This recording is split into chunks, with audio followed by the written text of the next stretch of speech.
ये जो अल्लाह ताला ने माँ बाप का रिश्ता बनाया है, ये बेसिकली एक प्रोटेक्शन है। और ये अल्लाह करे तमाम बच्चों के ऊपर हमेशा कायम व दायम रहे।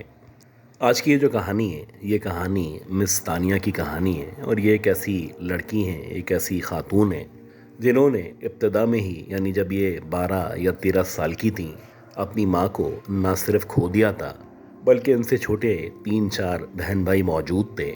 इन तमाम बहन भाइयों को ना सिर्फ माँ का प्यार दिया, बल्कि इन्होंने प्रैक्टिकली साबित किया कि बड़ी बहन कैसी हुआ करती है।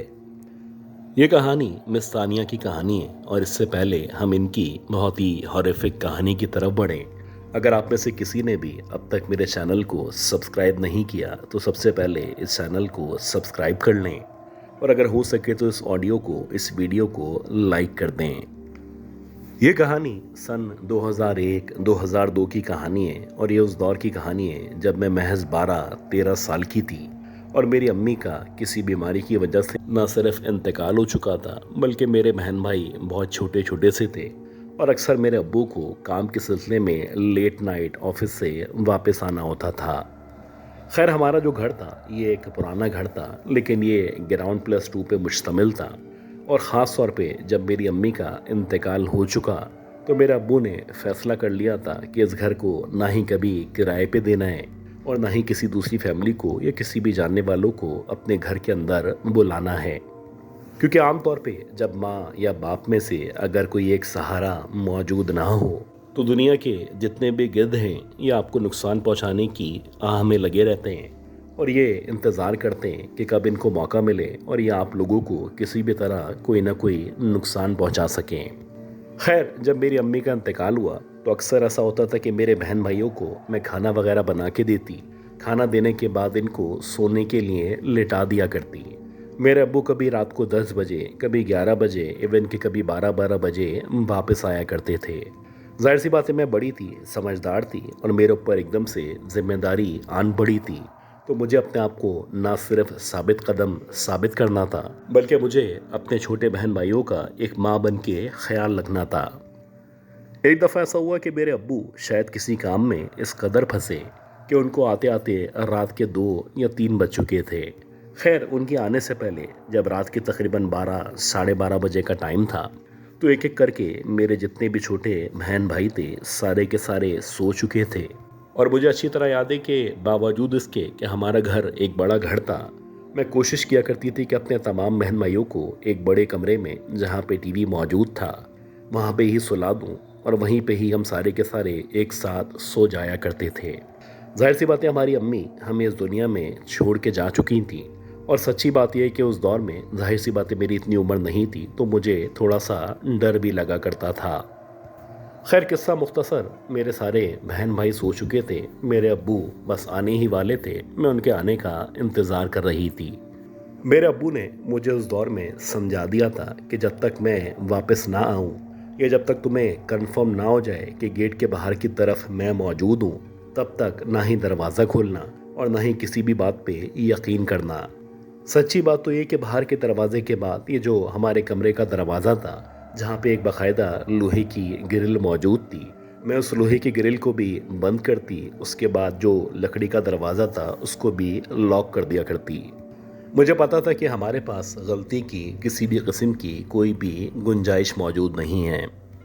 खैर, मैं इंतज़ार कर रही थी कि मेरे अब्बू वापस आ जाएं। इसी दौरानिए में मुझे बार बार महसूस हो रहा था कि जहाँ पे, यानी कमरे के बाहर की तरफ गैलरी नुमा हिस्सा मौजूद है, ख़ास तौर पे जहाँ पे सीढ़ियाँ मौजूद हैं, वहाँ पे कोई मूवमेंट सी महसूस हो रही है। बार बार मुझे ऐसा लगता जैसे कभी कोई सीढ़ियों से एकदम से नीचे उतरता है और कभी एकदम से ऐसा महसूस होता जैसे सीढ़ियों के रास्ते से कोई ऊपर जा रहा है। सच्ची बात यह है कि मेरे अंदर इतनी हिम्मत नहीं थी कि मैं दरवाजे खोलती। दरवाजे खोलने के बाद वहाँ पे जाती, देखती, चेक करती।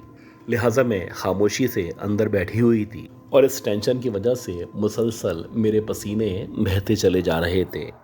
इसी दौरानिए में मुझे अच्छी तरह याद था कि हमारा जो एक दरवाज़ा था, उस दरवाज़े में छोटी सी झिर्री मौजूद थी। तो मैंने सोचा कि इस झिर्री से बाहर की तरफ झांकती हूँ, यहाँ से मुझे थोड़ा सा ये जो सीढ़ियों वाला हिस्सा है ये भी दिखाई देगा और यहाँ से देखने पे अंदाज़ा हो जाएगा कि आखिर वहाँ पे कोई मौजूद भी है या सरासर मेरा वहम है और मुझे बराबर वाले घर से या उस तरफ से कोई आवाज़ सुनाई दे रही है।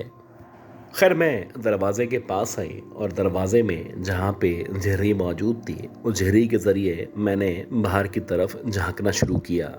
पहले तो मुझे कुछ समझ नहीं आया, लेकिन जब आहिस्ता आहिस्ता करके मंज़र क्लियर होना शुरू हुआ और मेरी नज़र एग्जैक्टली उन सीढ़ियों की तरफ पड़ी जहाँ से मुझे आवाज़ें सी महसूस हो रही थी, तो मैंने बहुत ही अजीब सा मंज़र अपनी आंखों से विटनेस किया। मैंने देखा कि कुछ बच्चे जो कि महज 7 या 8 साल के दरमियान होंगे, कुछ अजीब से हुलिये में यानी कि फटे पुराने कपड़ों में और एक बहुत बड़े सर के साथ कभी सीढ़ियों से नीचे जाते हैं, कभी सीढ़ियों से ऊपर की तरफ भागते चले जाते हैं और ये इस कदर फुर्ती के साथ कभी नीचे जाते कभी ऊपर आते कि जैसे ये इंसान के बच्चे ना हों बल्कि कोई और ही मखलूक हो जो कि बहुत तेज़ रफ्तारी के साथ सीढ़ियों पे शरारतें कर रही हो।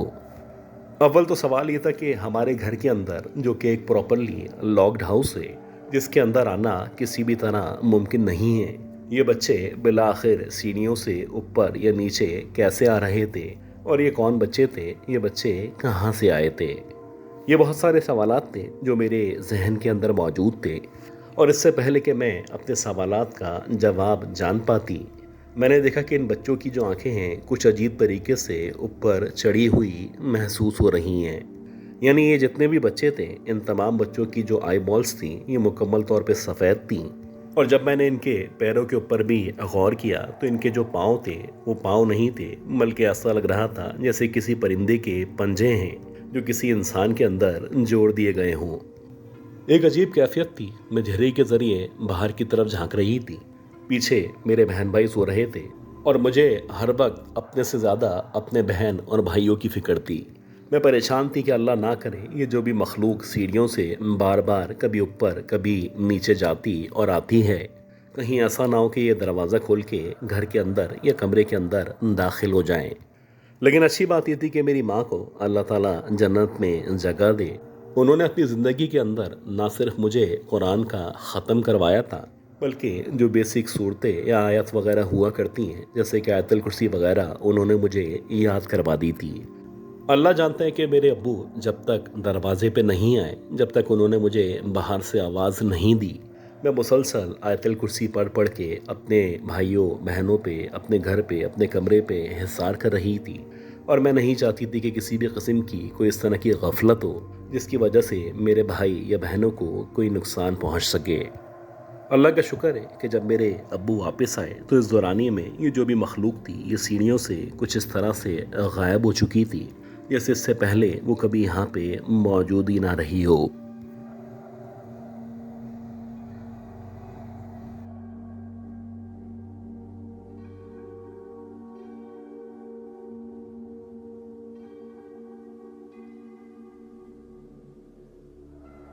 ये कहानी बहुत ही हॉरिफिक कहानी है और ये कहानी हमें ताबिश खान साहब ने कराची से शेयर की है। इत्तफाक से किसी एक प्लेटफॉर्म पे, या आप कह सकते हैं कि जब मैं अपने एरिया में अपने घर के पास मौजूद था तो ये साहब वहाँ पे काम करने के लिए मौजूद थे। मेरी जब इनसे सलाम दुआ हुई, बातचीत हुई, तो इन्होंने ये वाक़या मेरे साथ शेयर किया। ये बताते कि जो किस्सा था ये 2002-2003 का किस्सा था। उस दौर में इनके घर के हालात इस कदर ख़राब थे कि इवन इनके पास खाने के पैसे नहीं होते थे। कभी कभी ऐसा होता था कि पूरी पूरी रात ये लोग भूखे रहा करते थे और कभी कभी अक्सर ऐसा होता कि अपनी खाला के घर खाने पीने के लिए जाया करते थे। अब ये जो मुश्किल तरीन दौर था, जब आपके ऊपर ऐसा वक्त आता है या ऐसा दौर चल रहा होता है तो आपके अपने, आपके जानने वाले, आपके अजीज़ व अकारिब आपका साथ छोड़ दिया करते हैं। खैर इनके एक जानने वाले थे जो कि इनके अजीज़ नहीं थे, वो किसी रेफरेंस से इनको मिले थे। जब इनकी उनसे मुलाकात हुई, इनसे बातचीत हुई, तो उन्होंने कहा कि मेरे रोज़गार का या मेरे लिए किसी वसीले का इंतज़ाम फरमा दें। तो वो जो साहब थे वो कहने लगे कि मेरे पास ऐसा सच कोई इतने पैसे मौजूद नहीं हैं। हाँ, मेरे पास एक साइकिल मौजूद है, अगर तुम चाहो तो ये साइकिल ले लो। इस साइकिल के ज़रिए जो भी काम होता है वो करो। जैसे कि आमतौर पर रात के औकात में चौकीदार साइकिलों पर घूमा करते हैं। अब ये जो साइकिल थी इनके लिए किसी नेमत से या किसी अपॉर्चुनिटी से कम नहीं थी। और ऐसा ही हुआ कि जब इन्होंने वो साइकिल ली तो वो साइकिल लेने के बाद इन्होंने एक सीटी ख़रीदी اور اکثر ایسا ہوتا کہ رات کے اوقات میں، یعنی جب رات کے 9، 9:30، 10 بجے کا ٹائم ہوتا تو یہ اپنے ایریا سے نکلتے اور باری باری جو اطراف کے بڑے بڑے پوش ایریاز ہیں ان ایریاز میں جا کے سیٹی بجانا شروع کر دیتے۔ ایک طرح سے انہوں نے اپنے آپ کو ایک چوکیدار کے طور پہ کام کرنے پہ راضی کر لیا تھا، اور اللہ کا کرنا ایسا ہی ہوا کہ جیسے جیسے انہوں نے ان گلیوں میں چکر لگانا شروع کیے تو اکثر ایسا ہوتا کہ کبھی ان کو کوئی کھانا دے دیتا، کبھی ان کو کوئی مہینے کے پیسے دے دیتا۔ غرض کہ ان کے جو غریبی کے دن تھے، جو پریشانی کے دن تھے، وہ آہستہ آہستہ کر کے ختم ہوتے چلے جا رہے تھے۔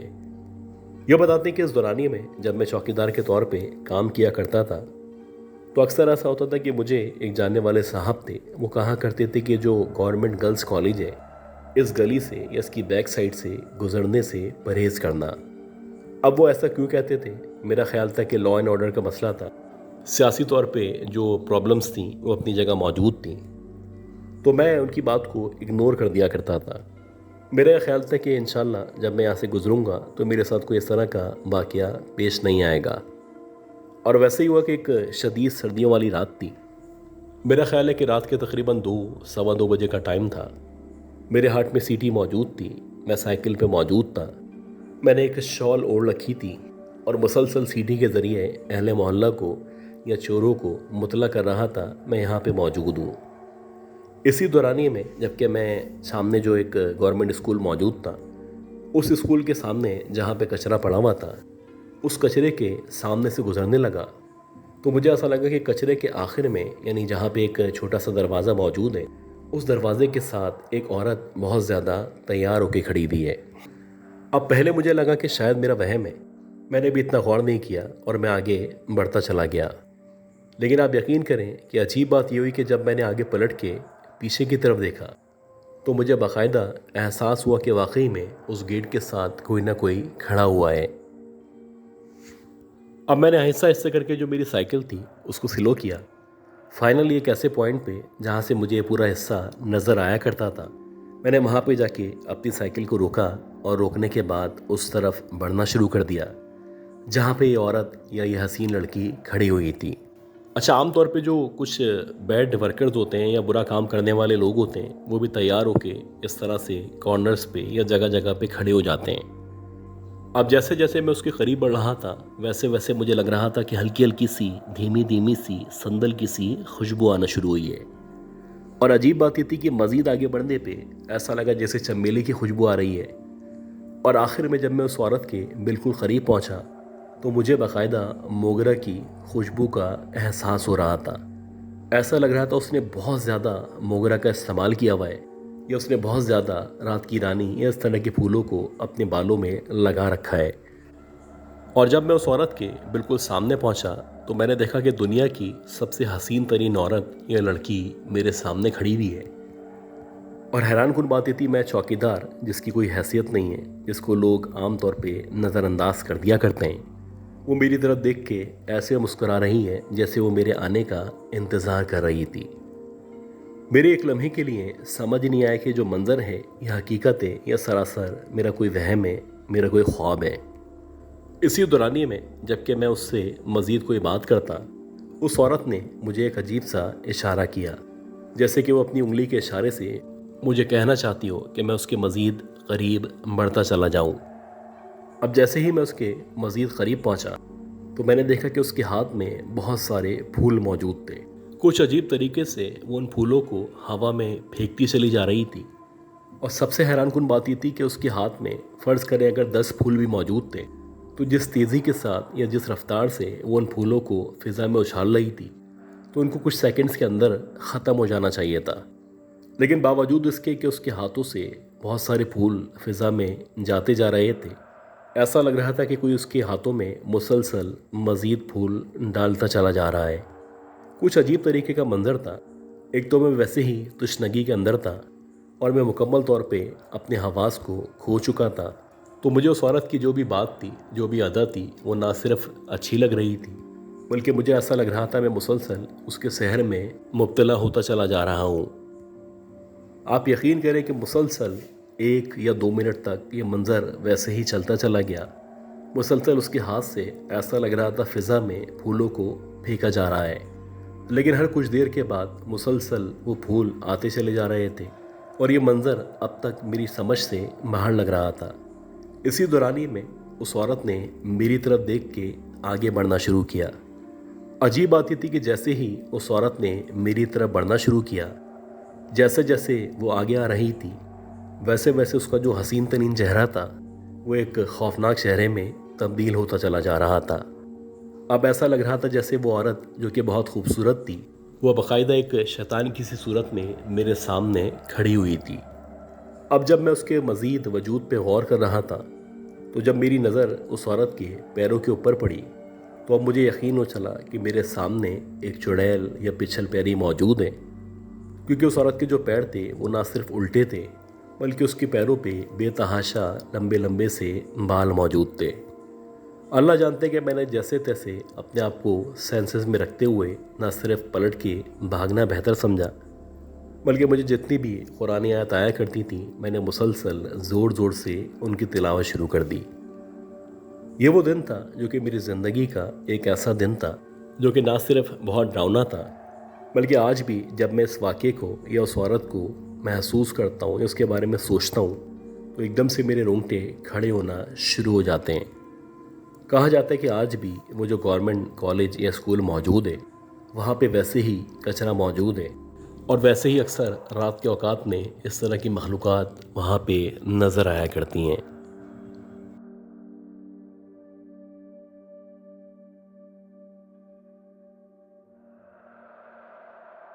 मेरा नाम तुफ़ैल है और ये जो कहानी है, आप कह सकते हैं कि 1989 की कहानी है। और उस दौर में अक्सर ऐसा होता था कि मैं जहाँ पे जॉब किया करता था, यानी बेसिकली लालू खेत एम्प्रेस मार्केट में मैं एक सेल्स पर्सन के तौर पे काम करता था। तो ईद आने वाली थी, तो अक्सर रात में फ्री होते होते हमें रात के 2 या 3 बज जाया करते थे। कभी कभी तो ऐसा होता कि सहरी निकल जाती और बग़ैर सहरी के रोज़ा रखना पड़ता। खैर, वैसे एक रात थी और मुझे अच्छी तरह याद है कि मेरा घर अंचोली में मौजूद था और अक्सर ऐसा होता था कि मैं वापसी में W11 बस का इस्तेमाल किया करता था। तो वैसे ही मैं W11 बस के ऊपर चढ़ा और जब मैं चढ़ा तो रात के तकरीबन 1:15 बजे का टाइम था। अब मेरा ख्याल था कि मैं अंचोली पे या उससे पहले जो स्टॉप है, यानी जिसे रिहाना पैलेस कहा जाता है, उस स्टॉप के ऊपर उतरूँगा। उतरने के बाद जो पीछे वाली गली है, उस गली के रास्ते से सीधा अंदर होता चला जाऊँगा। ये बेसिकली 17 नंबर कहलाता है और निस्बतन पुरसुकून और बहुत ही पुरतायुश एरिया है। अब जब मैं बस से उतरा और उतरने के बाद मैंने जो पीछे वाली गली थी वहाँ से आगे बढ़ना चाहा, तो मैंने देखा कि सामने एक टेंट के ज़रिए इस गली को बंद किया जा चुका है। गालिबन किसी का इंतकाल हो चुका था और उस इंतकाल की वजह से इस गली को टेंट के ज़रिए बंद कर दिया गया था। अब मैंने सोचा कि मज़ीद आगे आता हूँ, यानी गौसिया मस्जिद की तरफ जब आप बढ़ते हैं तो उस मस्जिद से पहले एक मोड़ है जो सीधा अंचोली की तरफ जाया करता है। अब जब मैंने उस गली के रास्ते अपने घर की तरफ बढ़ने का फ़ैसला किया, तो जो लोग वहाँ के रहने वाले या उस दौर में उस इलाके के बारे में जाना करते थे, तो इस गली के आखिर में एक बहुत बड़ा सा पीपल का दरख्त मौजूद था। अब सुना है कि आजकल वहाँ पे कोई पान की दुकान भी है। खैर, उस दौर में पान की दुकान मौजूद नहीं थी और अक्सर लोग रात के इस पहर में उस दरख्त के नीचे से गुज़रने से परहेज़ किया करते थे। खैर, मैं जब उधर आया और मेरी नज़र इत्तेफाक से दरख्त के ऊपर पड़ी, तो मुझे ऐसा लगा कि दरख्त के ऊपर, यानी दरख्त की जो शाख है, उसके ऊपर कुछ अजीब सी मखलूक बैठी हुई है। उसका जो आधा हिस्सा है ऐसा लग रहा था जैसे किसी जानवर की तरह है, जबकि जो अगला हिस्सा था वो ऐसा लग रहा था जैसे किसी इंसान का रूप है। कुछ अजीब तरीके से वो तिरछी निगाहों से या गुस्से से मेरी तरफ देख रहा था और ऐसा लग रहा था जैसे अगर मैं उसको मुसलसल देखता चला गया तो किसी भी लम्हे वो एकदम से मेरे ऊपर जंप मार देगा। और ऐसा ही हुआ कि जब मैंने उस दरख्त को क्रॉस किया और अपने तौर पे चलते चलते मैंने अपनी स्पीड को बढ़ाना शुरू किया, तो इसी दौरानिए में उस मखलूक ने न सिर्फ नीचे जंप मारी, बल्कि मुसलसल तेज़ी के साथ मुझे फॉलो करना शुरू कर दिया। आप यकीन करें कि मैं बहुत तेज़ी के साथ दौड़ रहा था और जितनी रफ्तार से मैं दौड़ रहा था, उतनी ही रफ्तार से वो जो भी छलावा था या जो भी मखलूक थी, मुसलसल मुझे फॉलो कर रही थी। एक लम्हे के लिए इत्तफाक से रोड से पहले एक ऐसा पॉइंट आया जहाँ पे मुझे एक चौकीदार आता दिखाई दिया। اب جب میں نے دیکھا کہ چوکیدار سامنے سے آ رہا ہے تو میری ہمت بڑھی اور میں نے ایک دم رک کے جب پیچھے کی طرف پلٹ کے دیکھا تو آپ یقین کریں وہ چھوٹے سے قد کا جو بھی آدمی تھا، جو بھی مخلوق تھی، ایسا لگ رہا تھا دیکھتے ہی دیکھتے 6.5-7 فٹ کے کسی آدمی میں تبدیل ہو چکی ہے۔ وہ ویسے ہی یعنی تقریباً 10 فٹ کے فاصلے پہ میری بیک سائڈ پہ موجود تھی اور ویسے ہی مسلسل مجھے فالو کر رہی تھی یا مجھے نقصان پہنچانا چاہتی تھی۔ یہ جو میں ایک لمحے کے لیے یا ایک سیکنڈ کے لیے رکا تھا، میں نے اس کو بالکل ختم کیا اور دوبارہ سے دوڑ لگا دی۔ میرا خیال ہے کہ جو چوکیدار سامنے سے آ رہا تھا، جو کہ سائیکل پہ موجود تھا، اس نے بھی اس لمحے کو یا اس مخلوق کو دور سے ہی دیکھ لیا تھا۔ اس نے جلدی سے اپنی جو سائیکل تھی اس کو ریورس کیا، اس کو گھمایا اور گھمانے کے بعد اس نے بھی سائیکل کو دوڑانا شروع کر دیا۔ آپ یقین کریں کہ جو راستہ تھا، جو کہ مشکل سے 5 یا 7 منٹ کا راستہ تھا، اس راستے کو میں نے بھاگ بھاگ کے 2 منٹ کے اندر مکمل کیا۔ اب جب میں اپنے گھر پہنچا تو گھر پہنچنے کے بعد میرے جسم میں، خاص طور پہ میرے سر کے اندر بہت زیادہ درد محسوس ہو رہا تھا۔ ایسا لگ رہا تھا جیسے کسی نے ناخنوں سے یا اپنے بہت بڑے پنجے سے میرے سر کو جکڑ رکھا ہے۔ جب میں اپنے گھر پہنچا، میرے گھر والوں نے میری یہ کیفیت، یہ حالت دیکھی تو اس سحری کے ٹائم پہ ہی وہاں پہ جو امام بارگاہ موجود ہے، مجھے وہاں پہ لے کے گئے اور وہاں لے جانے کے بعد میرے اوپر دم درود کروایا گیا۔ اللہ کا شکر ہے کہ جب میرے اوپر دم درود کروایا گیا تو دم درود کروانے کے بعد نسبتاً جو میری حالت تھی وہ بہتر ہوئی اور 1 ہفتے کے بعد میں اس قابل ہوا کہ دوبارہ سے اپنے کام پہ اس جگہ یعنی لیاقت آباد میں جا سکوں۔ کہا جاتا ہے کہ جو حصہ ہے، خاص طور پہ جو درخت موجود ہیں، ان درختوں میں عام طور پہ اس طرح کی مخلوقات کو دیکھا جاتا ہے۔